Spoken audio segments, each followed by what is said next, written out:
जोहार गे आलिन सुकलाल मारांडी और तेहन गापा नौका घटना हुईना अड़ी दुख गे अड़ी हाहाड़ा गे हजार हजार होड़ बालेश्वर महानगर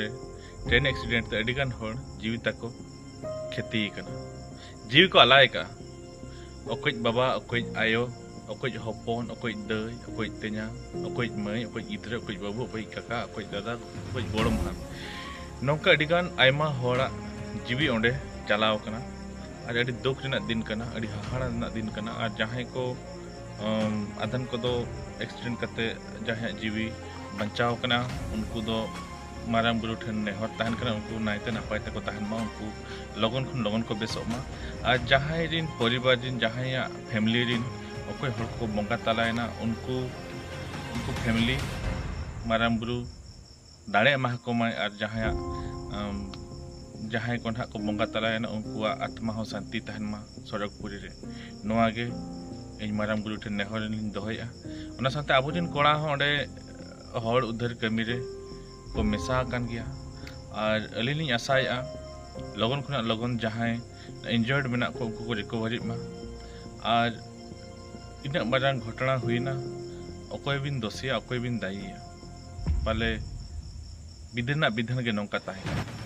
तो ओना जहां कान गे बोया नौका गे आबो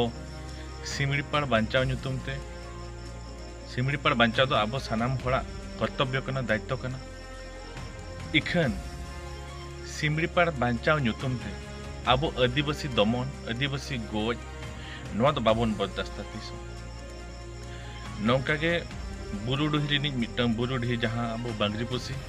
भितिर बुरुडीही को मेनेआ तालबंध सुर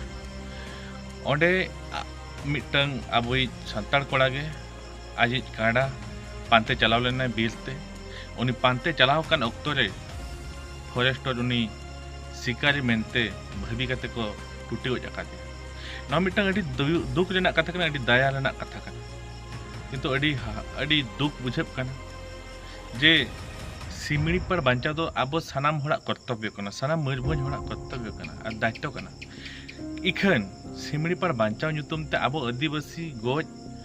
निरीह आदिवासी गोज निरीह सान्ताड़ को गजे बना और निरीह आदिवासी दमन एकाल बांग बर्दाश्त हुई दड़े न तो बाबन बर्दाश्त तीस और नुई दो आबोई निरीह हड़ को गज आकादे नुई दो शिकारी दो बांग कना सेंद्रा वाला दो बांग कान गे ताहे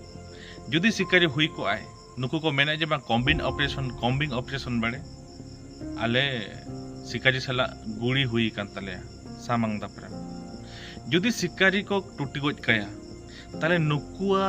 दायित्व हुयुक कना कॉम्बिंग ऑपरेशन बड़े जहां जुदी को टूटी गजिया उनी हो डेथ बॉडी एउ कते आको पब्लिक सामना रे प्रेस मीडिया सामने प्रेस कते को देखाव किया इखन नुकु दो जेहेतु निरीह आदिवासी को टूटी गज आकादेया ओनाते नुकुआ बतर बोलोयना जे चलो नोडे खुजा सांगे सामने उठा निरीह आदिवासी को टूटी गज आकादे खातिर आकुआ मोचारे एंसार बांग ताहन कान खातिर बतर तो उनको उनी हड़ को बगी हटाव कर जहां आबी हड़ सिमड़ीपाड़ सुरक्षा नुतुम ते को टूटी गज आकादे नो अडी दुख रेना कथा अली नेहरा सरकार ठेन जे 3 भूर जहां हड़ पे टूटी गज आकादे तालिया 50 लाख टाका कम्पेन्सेशन विथ आको फैमिली रिन मिटन गवर्नमेंट जॉब ओना साथे जहां फॉरेस्टर गे नुई को टूटी गज आकादे उनको अरेस्ट करते इमीडिएटली जेल ते भेजा को और बांखान तो नोआ दो ठीक बाय हुई सरकार जुदी अब जहां डिमांड्स लिन लई के नोआ जुदी बाय आंजमा बाय बतावा ताले खान आगाम दिन अडी मारांग आंदोलन हुई अडी मारांग मिचिल हुई और रास्ता ते आंगो हुई चक्का जाम हुई तो बया को दल मत निर्विशेष रे सानाम आदिवासी बन जुमिदो मा और अब हक अधिकार लगे बन लड़ाई मा और अब बन जुमिद लेना अब रिन हड़ बन बांचाव दाड़े मात्र सानाम को।